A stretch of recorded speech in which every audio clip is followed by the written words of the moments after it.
ভারতের তথা সমগ্র জগতের আধ্যাত্মিক চিন্তা এবং আচরণে বিপুল শক্তি সঞ্চার করতে এ যুগে ঠাকুর শ্রীরামকৃষ্ণদেবের আবির্ভাব।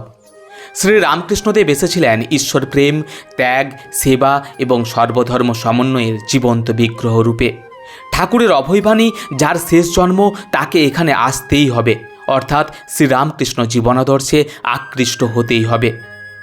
বর্তমানে অনেকেই বিশ্বাস করেন যে রামকৃষ্ণদেব সাক্ষাৎ অবতার পুরুষ, যার লীলার আদি নেই, অন্ত নেই। সে যুগাবতার শ্রী শ্রী রামকৃষ্ণ পরমহংসদেবের জীবনলীলা বলে বা লিখে প্রকাশ করা কখনোই সম্ভব নয়। ঠাকুর শ্রী রামকৃষ্ণদেব বলতেন, হতাশা এবং অবসাদ থেকে মানসিক ব্যাধি উৎপন্ন হয়। যদি হতাশার মূলোচ্ছেদ করা যায় তাহলে আমরা একটি সুস্থ এবং স্বাভাবিক জীবন লাভ করতে পারি। ঠাকুর বলতেন, ভগবানের প্রতি বিশ্বাস, গুরুবাক্যে বিশ্বাস এবং শাস্ত্রবাক্যে বিশ্বাস মানুষকে একটি স্থির নির্ভরতার ভূমি দিতে পারে। ভক্তরা তাকে যখন জিজ্ঞেস করতেন মনে সন্দেহ বা অবিশ্বাস আসে কেন, উত্তরে শ্রীরামকৃষ্ণদেব বলতেন, ঈশ্বরের ভক্তিতে যদি সন্দেহ আসে তাহলে বুঝতে হবে তোমার সাধন জীবন ঠিক হচ্ছে না। সাধন জীবন যদি ঠিক থাকে, ভগবানের স্মরণ মনন যদি সর্বদা চলতে থাকে, তাহলে অবিশ্বাস, সংশয় ভক্তদের কাছে আসতে পারে না। শ্রী শ্রী মা সারদা দেবী বলতেন, সর্বদা ইষ্ট চিন্তা করলে অনিষ্ট আসবে কোথা থেকে? অর্থাৎ ভগবানের স্মরণ মনন এমন একটি মহা ঔষধ যা ভক্তদেরকে একটি স্থির প্রত্যয়ের ভূমিতে শক্তভাবে স্থাপন করে। শ্রী রামকৃষ্ণদেব ঈশ্বরের স্মরণ মননের পাশাপাশি আরেকটি জিনিসের উপর যথেষ্ট গুরুত্ব দিতেন, তা হলো আত্মবিশ্বাস। তিনি বলতেন, নেই নেই বললে সাপের বিষও নিষ্ক্রিয় হয়ে যায়। অর্থাৎ নিজের উপর বিশ্বাস থাকলে সব কিছুই জয় করা যায়। বন্ধুরা, আজকের এই কঠিন পরিস্থিতিতে দাঁড়িয়ে নিজেদের জীবনটাকে যদি ভালো করে পর্যালোচনা করে দেখেন, তাহলে হয়তো দেখতে পাবেন আমাদের নিজেদের মধ্যে থেকেই আত্মবিশ্বাস হারিয়ে যাচ্ছে, হয়তো আমাদের নিজেদের অজান্তেই। তাই বাস্তবিক জীবনে আমরা আমাদের সফলতা সেইভাবে অর্জন করতেই পারছি না। আর এই কঠিন সময়ে ঠাকুর শ্রী রামকৃষ্ণদেবের জীবন আদর্শ আমাদেরকে নতুন করে নতুনভাবে পথ চলতে সাহায্য করবে। আজকের এই কঠিন পরিস্থিতিতে দাঁড়িয়ে আমরা যখন আমাদের মনোবল হারিয়ে ফেলছি, অথবা যখন আমাদের মনের দৃঢ়তা ও সংকল্পের শক্তি দুর্বল হয়ে পড়ছে, তখন ঠাকুর শ্রী রামকৃষ্ণদেব আমাদের বলছেন, ভয় পেও না, ধৈর্য হারিও না, তোমার পথে তুমি এগিয়ে যাও। চলতে চলতে কখনো থামবে না, গতির মধ্যেই অবস্থান করো, কারণ গতি জীবন, জড়তাই মৃত্যু। তিনি এক কাঠুরিয়ার গল্প বলতেন। কাঠুরিয়া খুব দরিদ্র। জঙ্গলে কাঠ কেটে সেই কাঠ বিক্রি করে কোনো রকমে তার সংসার চলত। একদিন এক সাধু তাকে বললেন, এগিয়ে পড়ো। কাঠুরিয়া সাধুর কথা মনে রেখে যে জঙ্গলে রোজ কাঠ কাটত, সেখান থেকে আরও এগিয়ে গেল। এগিয়ে গিয়ে সে চন্দনের বনে উপস্থিত হলো। চন্দন গাছ কেটে এবং তা বিক্রি করে সে অনেক টাকা পেল, ধনী হলো। সংসারের অভাব মিলল। সে তখন ভাবল, সন্ন্যাসী তো আমাকে আরও এগিয়ে যাওয়ার উপদেশ দিয়েছেন, তাই সে আরও এগিয়ে গেল। এবার সে লোহার খনি পেল, তারপর আরও এগিয়ে তামার খনি, তারপর রূপোর খনি পেল। অবশেষে সে আরও এগিয়ে গিয়ে সোনার খনি পেল। তখন সে ধনসম্পদে জর্জরিত হয়ে উঠল। ঠাকুর শ্রী রামকৃষ্ণদেবের এই উপদেশের তাৎপর্য হলো, আমরা যেন কখনো অল্পে সন্তুষ্ট না থাকি। অর্থাৎ যত আমরা নিজেদের হৃদয়ের প্রসার ঘটাবো, ততই আমাদের সার্থকতা। তাই নিজেকে সংকুচিত না করে বরং প্রসারিত করতে পারলেই আমরা ভালো থাকব। ঠাকুর শ্রী রামকৃষ্ণদেবের শিক্ষার ধরন ছিল পাত্র বিশেষে ভিন্ন ভিন্ন। যাকে যেমন শিক্ষা দেওয়া দরকার তাকে ঠিক তেমনভাবেই শিক্ষা দিতেন তিনি।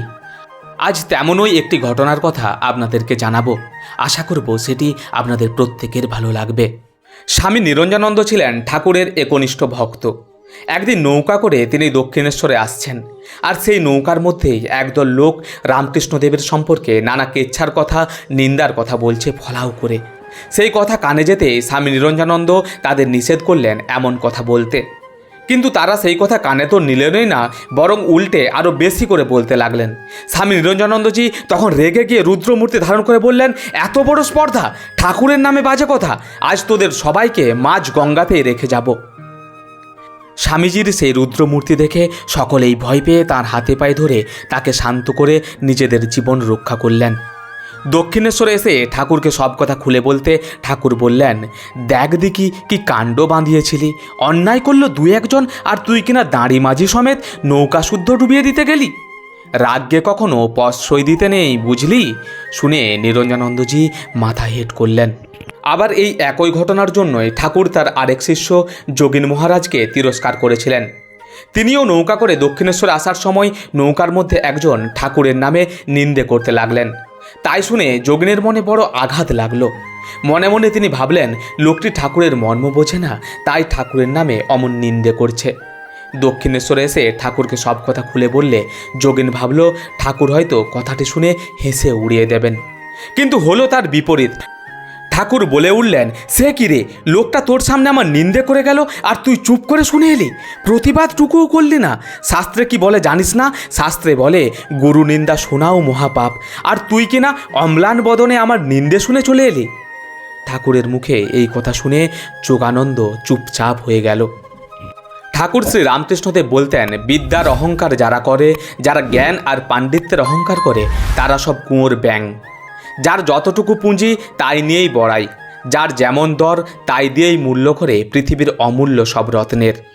ঠাকুর এই বিষয়ে তার শিষ্যদেরকে একটি সুন্দর গল্প বলেছিলেন, যা হয়তো আজকে আমাদের প্রত্যেকের জীবনে প্রযোজ্য।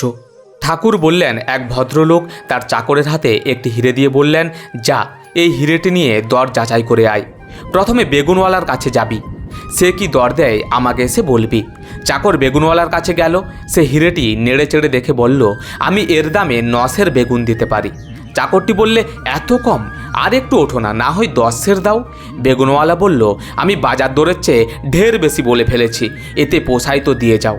চাকর তখন বাবুকে গিয়ে বললে, মশাই, বেগুনওয়ালা তো 9 বেশি বেগুন দিতে চায় না এর দামে।